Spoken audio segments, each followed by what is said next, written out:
Imagen en directo de la Plaza de San Pedro del Vaticano. Unas 65.000 personas han desfilado, según cálculos oficiales, por la capilla ardiente del Papa emérito Benedicto XVI. Un número mucho mayor del previsto por las autoridades vaticanas en este segundo día de velatorio, mientras se despejan algunas incógnitas sobre el funeral del próximo jueves, que presidirá el Papa Francisco y al que solo acudirán oficialmente delegaciones de Italia y Alemania, el país de nacimiento del pontífice emérito. El Papa quería unos funerales discretos y el resto de autoridades que quieran acudir tendrán que hacerlo a título personal. Bueno, junto a la veneración que despierta el pontífice coincide en el tiempo otra de muy distinta a la naturaleza, la del ya mítico Pelé, cuyo cuerpo también está recorriendo ahora las calles de Sao Paulo después de ser visitado por miles de aficionados que querían darle su último adiós. Será enterrado hoy en un cementerio de la ciudad de Santos. El recién proclamado presidente brasileño Lula también ha iniciado su mandato con una visita a la capilla ardiente del futbolista, cuyo féretro recorre ahora mismo las calles de la ciudad, en torno a la cual se agolpan miles de admiradores del astro del fútbol.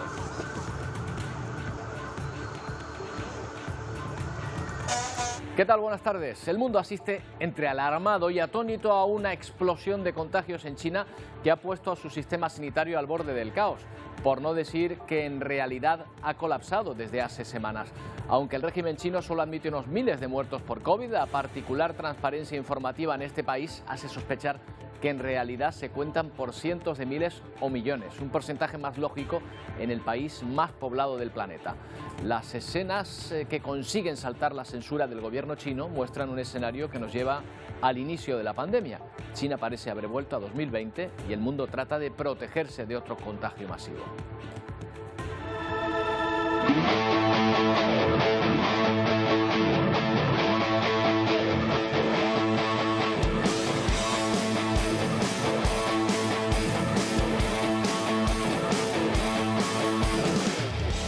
Muchos países, entre ellos España, exigen controles específicos para los viajeros que llegan de aquel país por miedo a una nueva ola de contagios o a otra variante del virus que pueda surgir. Demasiados contagios que evidencian que o bien el porcentaje de población vacunada en aquel país es más bajo del declarado o la eficacia de la vacuna china es menor de lo que se suponía. La principal razón, sin embargo, está en esa estrategia de COVID-0 que ha mantenido a la población aislada del virus a costa de durísimas restricciones. El gobierno chino no ha podido modular los contagios al relajar los estrictos controles de los ciudadanos y sus hospitales no dan abasto.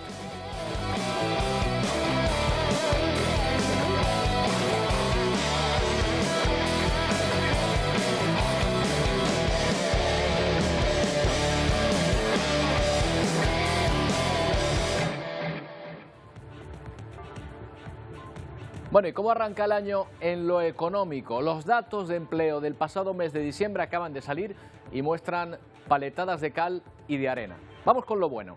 Esta es la cifra de personas trabajando en España en estos momentos. 20.296.271. Estos más de 20 millones de afiliados a la Seguridad Social marcan un récord. Nunca ha habido tanta gente trabajando en nuestro país, aunque el porcentaje de desempleo pasa también a ser el más alto de Europa. Este 12,5% del paro, que nos sitúa 6 puntos por encima de la media del resto de países. Hasta Grecia, habitualmente a la cola en estos datos, obtiene mejores resultados que nosotros.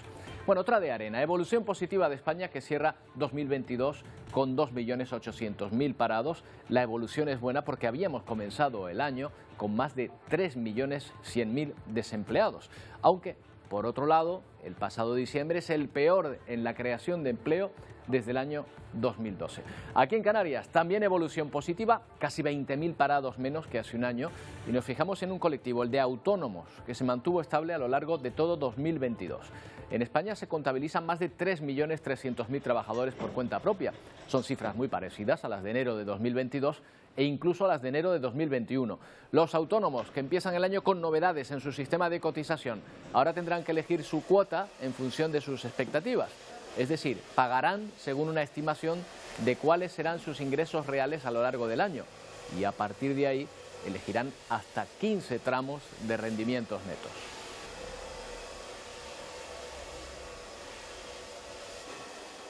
Bueno, pues hablamos con Juan Carlos Arrizibita, que es presidente de ATA Canarias, sobre este nuevo sistema de cálculo. Juan Carlos, ¿qué tal? Buenos días. Muy buenos días. Buenas tardes ya, perdón. Que sí, no sé si facilita los cálculos para ustedes o lo contrario, lo complica más. No, a ver, este es un mandato de la Comisión Parlamentaria del Pacto de Toledo, el cual, pues bueno, obligaba dentro de lo que era el diálogo social a que los autónomos empezásemos a cotizar en función de nuestros rendimientos. Hasta 31 de diciembre el autónomo podía fijarse una base y sobre esa base pagaba. Veíamos que había un porcentaje muy grande de autónomos que pagaban la base mínima y bueno, ahora mismo pues estamos hablando de un modelo a 9 años que es revisable dentro de 3 años.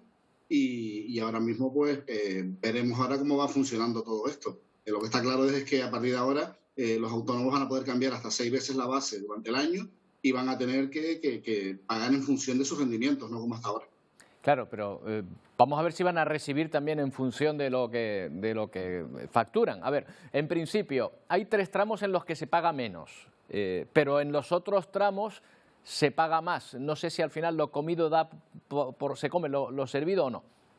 Nosotros el cálculo que hemos hecho aproximadamente, el 66% de los autónomos en Canarias van a pagar menos, sobre un 14 a un 16% van a pagar lo mismo que están pagando en estos momentos y el resto va a tener que pagar un poco más que no tiene nada que ver con algunos, incluso los documentos que tuvimos encima de la mesa que pedían el duplicar y triplicar las cuotas que van a pagar en estos momentos, por lo cual estamos viendo que los tramos inferiores terminarán pagando de aquí al 25 sobre 200 euros y los tramos superiores de más de 5 o 6 mil euros de rendimientos netos al mes terminarán pagando 500 euros al mes.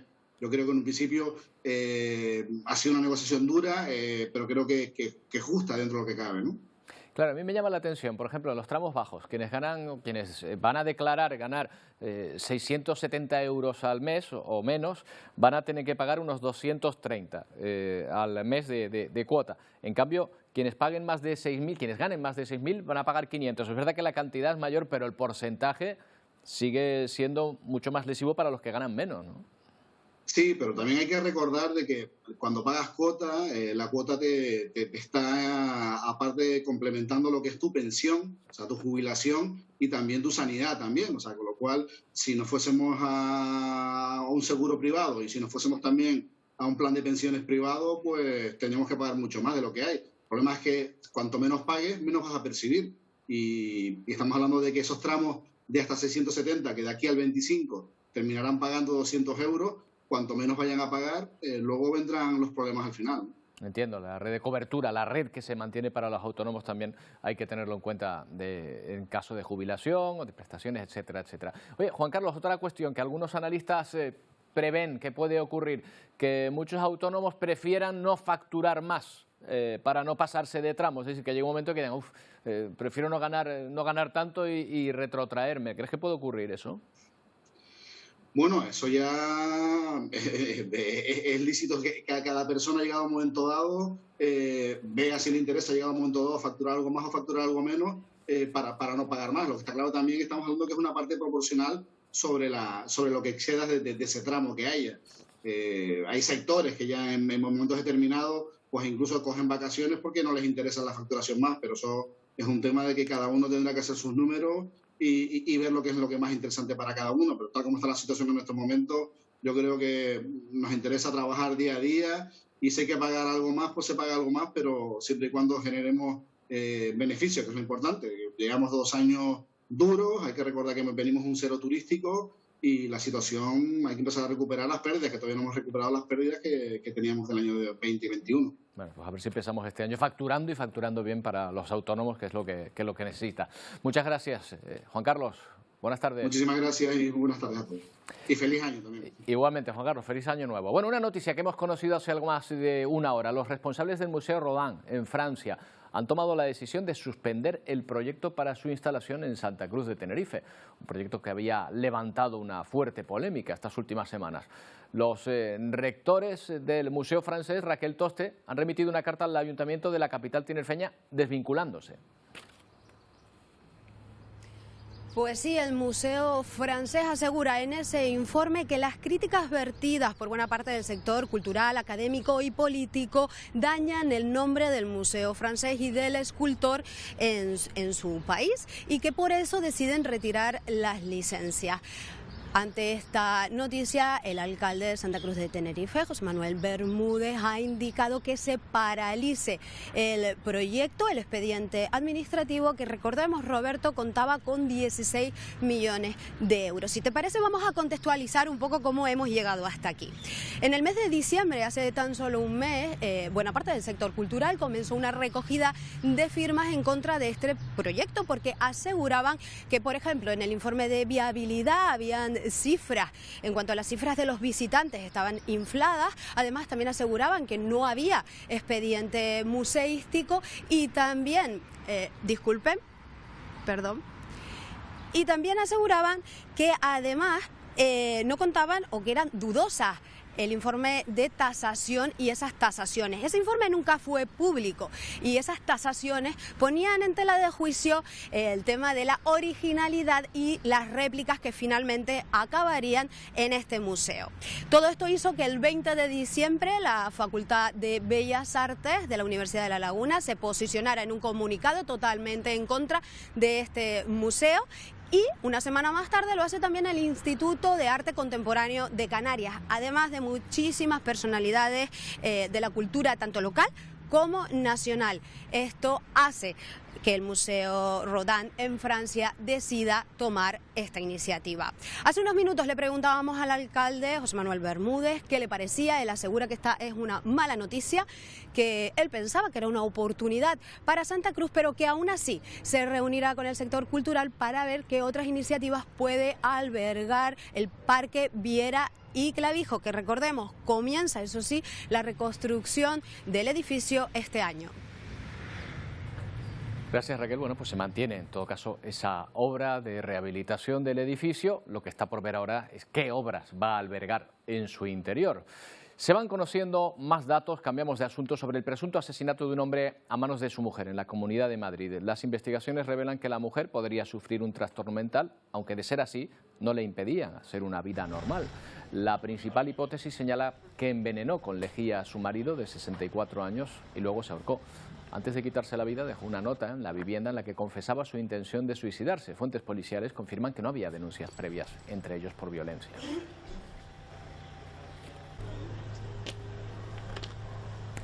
Bueno, y quien más, quien menos celebró la Nochevieja de alguna manera, pero hay una fiesta que empezó el día antes y que aún no ha terminado.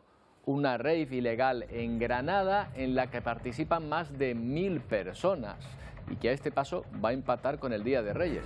Y no es una exageración, ¿eh? Las autoridades han preferido no desalojar la fiesta por motivos de seguridad y ahí sigue, y sus organizadores aseguran que todavía hasta el día 6 podrían estar. Se ha producido una detención, también decenas de multas, un intoxicado que se sepa tras 5 días consecutivos de música electrónica. Los vecinos se quejan de los problemas de tráfico que genera esta fiesta, que surgió de la nada en apenas unas horas.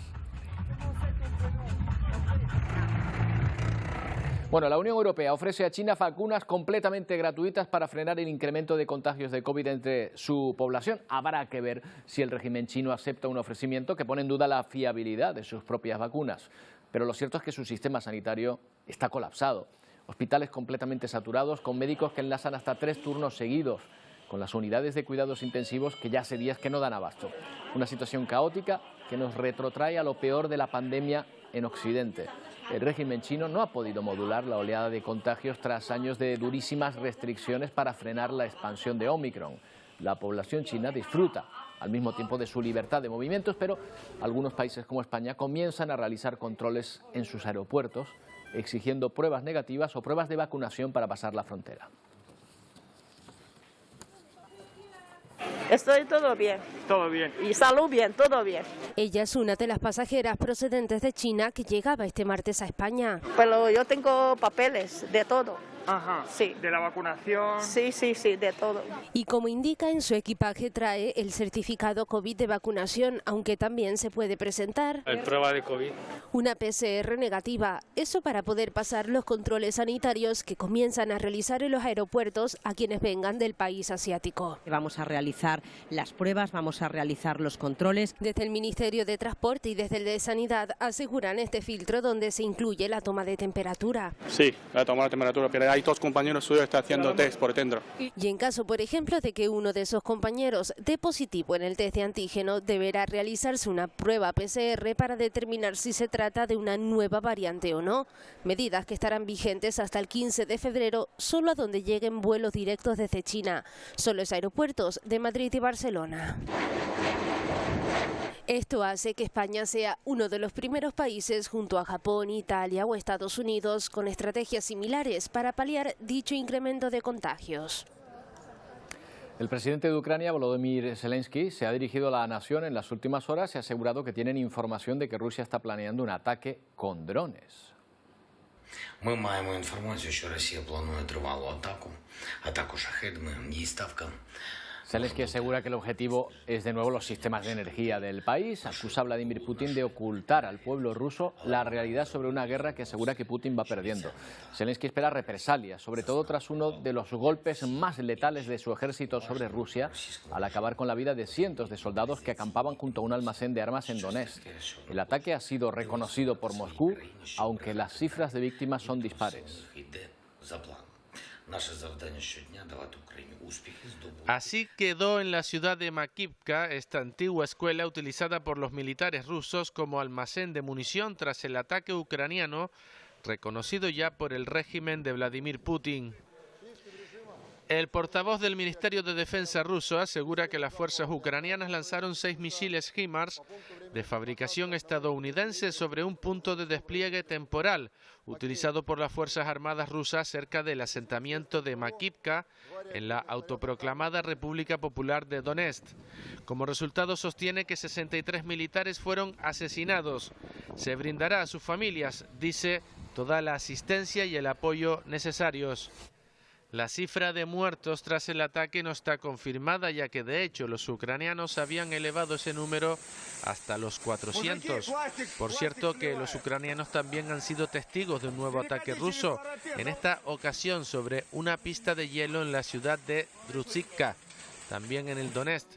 Con todo, año nuevo como celebraban los soldados ucranianos en el frente, pero pocos cambios en un conflicto bélico que va camino de cumplir su primer año de vida. Y nos vamos hasta Bolivia, donde continúan las protestas reclamando la libertad del líder opositor, Luis Fernando Camacho, con un aumento de la violencia y los disturbios. Aquí un ejemplo. Es material pirotécnico utilizado por los propios agentes antidisturbios para, dicen, dispersar a los manifestantes, que denuncian por su parte los abusos y la violencia del cuerpo de policía boliviano. 6º día de protestas donde también hubo quema de vehículos y amenazas por parte de los manifestantes que dicen que van a paralizar el transporte de alimentos si no se libera a Camacho. Recordemos, condenado a 4 meses de prisión por su supuesta participación en un golpe de Estado contra Evo Morales en 2019.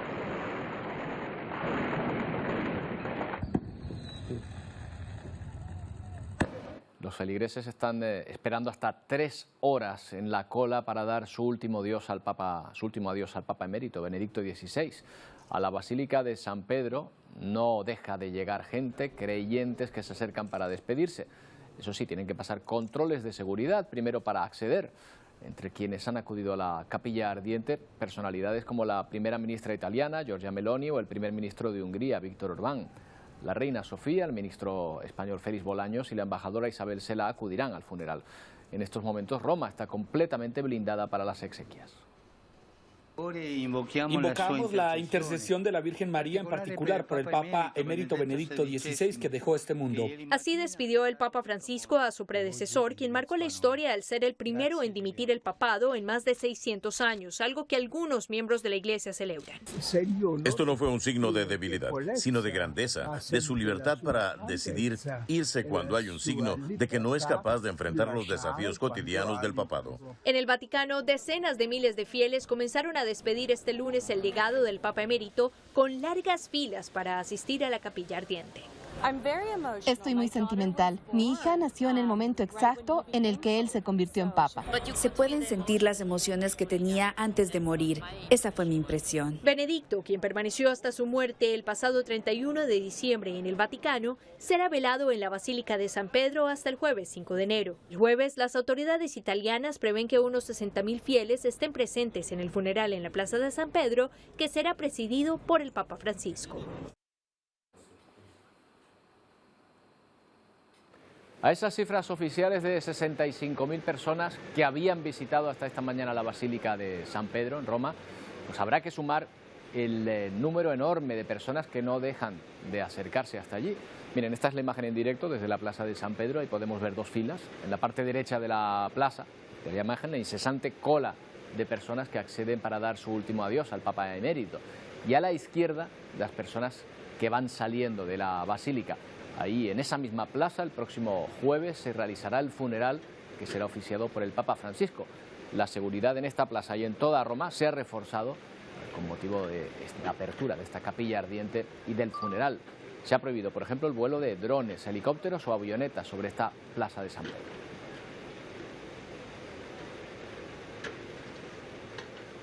Bueno, y dos funerales que coinciden, el de un líder espiritual y religioso y el de un líder deportivo, un mito prácticamente de fútbol. O'Reilly Pelé, exjugador de fútbol y figura ya mítica, cuyo cuerpo también ha recibido el último adiós de 230.000 personas, entre ellas el presidente Lula da Silva, y miles de aficionados que se están agolpando en las calles de su ciudad, en Sao Paulo, por donde una comitiva fúnebre está recorriendo prácticamente toda la ciudad y donde se está arremolinando miles de seguidores en ese último adiós. Una de las paradas es la de la casa de la madre del futbolista, de 100 años de edad. La última parada será el cementerio, un edificio de 14 plantas. Vas al medio, vas al medio. Más para allá. Bueno, vamos a la actualidad también que nos lleva hasta Estados Unidos, porque hoy toman posesión los nuevos congresistas elegidos en noviembre en aquel país, y entre ellos figura un nombre ya polémico, George Santos, ya bautizado como el político más mentiroso del mundo. Y mire que tiene competencia, ¿eh? Está acusado de lograr su escaño republicano por el estado de Nueva York gracias a una campaña basada en mentiras. Pero es que lo han pillado en casi todas. Como mínimo habría mentido en sus estudios, en su experiencia laboral, en su ascendencia. Decía que era judío y parece que nada de eso. En fin, se había inventado una vida, un currículum que ahora ha sido destapado por un periódico. María Rothman, ¿qué tal? Buenos días. Hola, buenos días. Buenas tardes. Estoy buenas con tardes. El cambio de horario, lo llevo fatal este inicio de año. Bueno, el tal señor Santos que había metido prácticamente todo, y creo que ha sido el New York Times el que ha sacado todas sus contradicciones, ¿no? Sí, ya durante la campaña se había puesto en duda algunas de estas cosas que él estaba proclamando en su currículum, pero no se le hizo seguimiento ni se hizo el escándalo que ahora mismo está surgiendo, porque claro, ya no una o dos cositas, como dice él, solamente fue que mejoró, exageró un poco su currículum, sino que estamos viendo que... dijo, sí, ¿no? Sí, lo endulzó un poquito, ¿no? Pero obviamente pues estamos viendo que si no es patológico, muy cercano, porque realmente no sé hasta qué punto podemos decir que lo que queda en el currículum... a ver, este señor dijo que había estudiado en una de las universidades más prestigiosas de allí, de Nueva York, por lo menos. Nunca han escuchado su nombre. No lo han visto nunca. Que trabajó para Citigroup y otra de las empresas también más prestigiosas de Estados Unidos. Wall Street tampoco lo conocen. Tampoco lo conocen y tampoco lo han visto. Dijo que era judío. Sí. Bueno, no se le conoce ninguna otra confesión que no sea la católica porque su familia viene de Brasil. Sí. O sea, este señor... Y descendiente de personas que sufrieron el Holocausto. Claro. Es decir, esto en cualquier parte del mundo, ¿no? Pero en Estados Unidos, en Nueva York, en Long Island, que precisamente es donde es representante él, que es una comunidad judía muy importante, es un insulto gravísimo realmente, ¿no? Para cualquiera. Pero decir ese tipo de cosas y hacerlo de la manera en que lo hizo, simplemente para ganar un escaño, no querer dimitir de ese escaño ni resignar, como le está pidiendo los demás, demócratas, sino que de hecho se va a presentar en el Congreso, en el Capitolio ahí en Washington, como cualquier otro político más, realmente deja mucho que desear. Claro, porque ante las peticiones de dimisión, él se niega. Él se niega, él dijo que, bueno, que él es un ser humano y se equivoca, pero siguen saliendo pues este tipo de locuras realmente, ¿no? Además, no olvidemos que es una persona que tiene un expediente criminal importante en Brasil. También, por robo de cheques ancianos. O sea, vale. Pues es una persona que tiene un historial bastante interesante y tristemente ahora mismo es un representante ¿Y el Partido Republicano no dice nada? Sí, realmente también hay muchas voces que quieren explicaciones, ¿no? No todo el mundo cojea de la pata de este señor y mucha gente en el Partido Republicano también quieren asegurarse de que las personas dentro de su partido son personas decentes dentro del mundo de la política. Lo mencionabas antes, eso es un hito, pero quieren que sea el caso. Difícil. Bueno, pues ahí está George Santos, un pequeño Nicolás que ha surgido, permítame las comparaciones, en la política estadounidense. Va a ser uno de esos nuevos congresistas que toman posesión hoy, después de estas elecciones intermedias o de medio término del mes de noviembre, que dieron una pequeña ventaja a los demócratas en el Senado, ¿no? A los republicanos, 51-49, ¿no? Sí, bueno, en el Senado sí, luego tienes en la parte del Congreso donde tienen ellos, que este señor es congresista, 222 votos frente a los demócratas que tienen la minoría. Claro, lo que pasa es que para conformar ahí ahora las mayorías también tienen que hacer muchas sesiones, los propios republicanos entre sí, ¿no? De hecho, ahora mismo tienen un problema enorme porque no saben quién va a ser el presidente de la Cámara de Representantes, que sería McCarthy, porque dentro del Partido Republicano no se ponen de acuerdo quién va a ser su portavoz, ¿no? O sea, tienen ahí ahora mismo montado vamos. Bueno, y en Estados Unidos hay además de estos otro asunto en el que ahora mismo están centradas buena parte de las conversaciones. Tiene que ver con esta imagen tan dura que nos ha dejado este inicio de semana en el deporte rey en aquel país, el fútbol americano. Bueno, el protagonista es Damar Hamlin después de un choque, aparentemente inocuo, contra otro jugador, cae desplomado en medio del campo. Ya ven que es un choque, bueno, no parece un choque tan brutal, aunque bueno, cualquiera de estos nos da un golpe a nosotros y saldríamos despedidos, ¿no? del plato. El caso es que el jugador permanece en estado crítico tras perder el conocimiento después de chocar con un rival. Lo cierto es que este asunto vuelve a poner en tela de juicio la brutalidad de un deporte que, como decimos, es el deporte rey, pero que claro, que provoca muchísimos problemas a muchos jugadores, ¿no? Efectivamente, y de hecho hay protocolos bastante importantes que se han estado poniendo ahora mismo sobre la mesa sobre el tipo de contusiones en caso de que existan en estos impactos que son realmente brutales, son enormes, son personas musculosas, gigantes, que chocan a gran velocidad y que puede producir pues diferentes tipos de lesiones. En este caso en particular todavía falta saber exactamente si esta fue la razón porque el jugador de los Buffalo Bills lo que tiene es un paro cardíaco. No saben si fue a raíz de esto o fue que ocurrió como atleta, que él puede pasar un tipo de problema, no se sabe todavía. Claro. El caso es que él está en estado crítico, está sedado y está con respiradores, con ventiladores, porque no está consciente. Bueno, María, seguro que tú eres de esas personas que también se quedan embelesadas ante la imagen de un oso panda, ¿no? Parece que no sabes qué tendrá este animal, esa ternura que inspira. Me llama la atención, sí. Venga, pues te va a encantar nuestra siguiente noticia.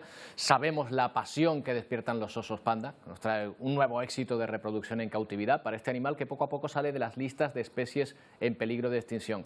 Nada menos que 13 cachorros de panda gigante en un centro de conservación chino el año pasado. A juzgar por el tamaño y el color, cualquiera diría que estas crías son de oso panda, pero sí lo son. Acaban de nacer y lo han hecho completamente a ciegas hasta que comienzan a crecer. El Centro de Conservación e Investigación de Panda Gigante de China vio 8 camadas y 13 cachorros de panda gigantes durante 2022. Como explica uno de sus directores, ellos forman parte de la población de osos panda en cautiverio más grande del mundo, con algo más de 350 osos cautivos. En todo el mundo se calcula que apenas quedan unos 1000 ejemplares en libertad. Por ello surge la duda, ¿son animales en peligro de extinción?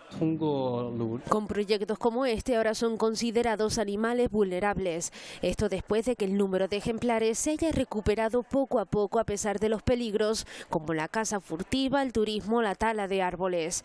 Ahora toda esta familia de osos panda da la bienvenida al nuevo año, esperando a que con él vengan más compañeros. Bueno, y terminamos con otros animales, bueno, también osos panda, pero esta vez formados con luces. en los cielos de Nanjing y de Guiyang, dos ciudades chinas que son de las provincias, mejor dicho, con más tradición en estos festivales de Año Nuevo chino, que por cierto llega el 22 de enero.